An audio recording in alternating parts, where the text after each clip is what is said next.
Një 45 vjeçar është plagosur me thik mbrëmjen e së shtunës.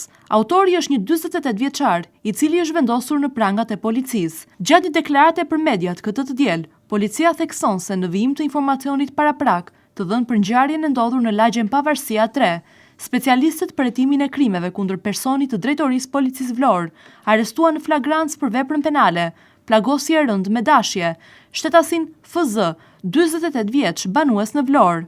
Ky shtetas gjatë një konflikti të çastit për motive të dobta, ka goditur me mjet prerës thik shtetasin NIS, 45 vjeç, banues në Vlorë, i cili ndodhet në spital jashtë rrezikut për jetën. Në cilësinë e provës materiale u sekuestrua mjeti prerës. Gjithashtu, po këta specialist referuan materiale në prokurori për veprën penale plagosje lehtë me dashje për shtetasit IS, 45 vjeç, banues në Vlorë, dhe shtetasin AA, 38 vjeç, banues në Vlorë, të cilët fillimisht janë konfliktuar fizikisht me shtetasin FZ, duke dëmtuar lehtë atë.